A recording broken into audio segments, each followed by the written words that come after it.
Good evening, everyone. Good evening. Good evening. Good evening. It is Monday, November 2019. I'm Dave Guerra because that's what it says down there. And this is Let's Chat About Leadership for Monday, November 2019. Wow. Uh, Thanksgiving just a little over a week away. The month has flown by. The year, well, it's always been on course. But well, anyway, good evening. How are you? Good. Welcome. It's Monday, and you know what we do on Mondays? It's sports and leadership. And man, a lot happened this weekend. A lot of nonsense happened this weekend. But as it shows in the show notes, I want to talk about one thing and one thing only: the job interview. Seriously, what do you do if you are looking for a job and then somebody says, "Guess what? We're going to give you an interview," and they tell you at this date and this time, come on down to our office and we're going to interview you there. Well, what do? The first thing you do not do is you don't change the location to a location of your choosing. You don't say, oh, well, by the way, that's not going to work for me. Why don't you meet me over here? And not like a day, 2 or 3 before the interview, but I'm talking like the morning of the interview or a couple of hours before the actual interview. You don't go out there and say, oh, by the way, I'm going to change the interview. I'm going to be over here. So if you want to meet me, here's where I'm at. And if you don't show up, then you're really, truly not genuine about the interview. Now, are you? No, you don't do that. No, what you do is you show up with a smile on your face. You show up ready to, well, sell yourself, because that's what you do. That's what the interview is all about. So you show up, you're present, and that's what you do. By showing up, it's not, for one, it's not a guarantee you're going to get the job, but you are going to get an opportunity to sell yourself. And in an interview is just that. They get to know you. They get to understand you. They get to feel, is this individual going to be a good fit with the organization? And if not, well, okay, that's fine. But that's all that an interview will guarantee you. You don't go around setting the rules and says, well, no, first of all, it's not a guarantee. Just because they interview you is not a guarantee of a job offer. Okay, so understand that. So don't go into it, well, if you're going to interview me, you're going to give me the job, right? Otherwise, I don't want to interview you. No, it doesn't work that way. So what happens when your interviewee to leaders? What happens when your interviewee starts to dictate the conditions of the interview outside the norms of the law? Now, there are some things you have to accommodate people for, and that's legal. Those are some things that are legal, but outside the norms of the law. Oh, well, I don't like that you're having it at your place. Come on over to my place. No, it doesn't work that way. That's not the way it works. So what do you do as a leader, as a business owner, when they start dictating that? Well, guess what? You say thank you and you move on. You truly move on. You don't mess around with that. That's just nonsense. And as the interviewer,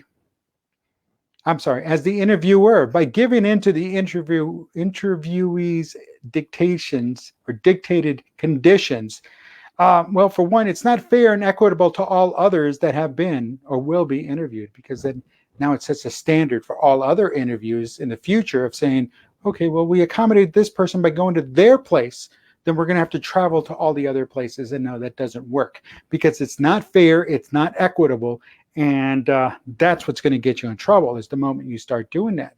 See, as the interviewee, you have every right to ask, but you do not have the right to be accommodated for anything except for OSHA, ADA, and other specific laws. I mean, these are laws that are in place, but you don't have the expectation of being accommodated because you don't like the color of the table in a building you've never been in, or in a building you've only seen, or in a building.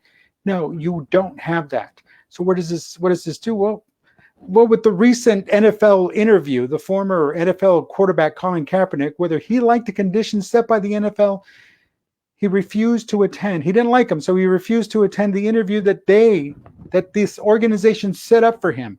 He refused, and which begs the question: if a tree is in a forest and it falls, did the interview ever take place? Something to think about. See, the thing is we cannot be accommodating every single person for every little thing, every whim. And that's what this knucklehead did. He wanted a job interview. He wanted his job back, but he have to earn it now, because there's this great quarterback in the position that he vacated. There's this fantastic quarterback. Last night, he earned like 634 fantasy points. And folks, if you know anything about fantasy football, 634 fantasy points is not something to give away every week. Okay. So this quarterback for that San Francisco 49ers, he earned that many points last night. So why would anybody give a job back to a guy who hasn't played in 3 years? Yet there's plenty of three college drafts or three NFL drafts have taken place since this guy last played football. Why does he magically rank up at the top of all the other ones? He hasn't played. Whatever the conditions are that he hasn't played, well, that's up to him. That's his business. The business here is football. The business here is business.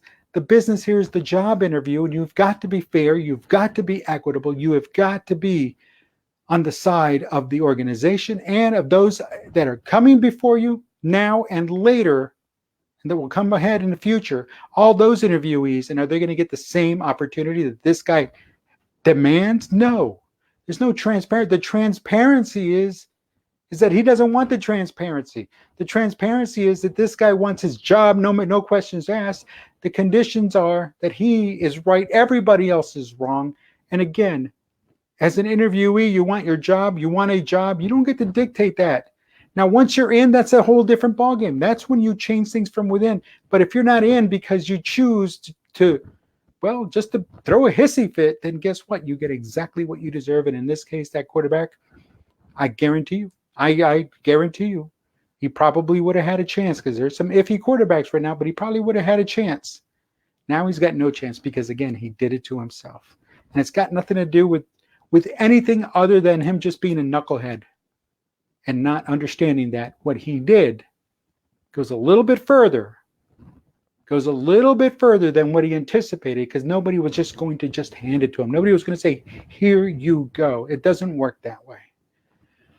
So, but you know what does work that way? There we go. You know what does work that way is following me on Twitter. Follow me on Twitter at Dave Guerra. Also, follow me on Instagram, Dave_Guerra. And of course, on Facebook, Facebook.com/The David Guerra. That's where you're following me. That's where you're watching me. Thank you. If you're watching me on replay, thank you. And again, have a great evening. This is Let's Have a Chat About Leadership for Monday, November 18, 2019. Today's topic was sports and leadership, the job interview. Everyone, have a good evening. I will talk to you tomorrow.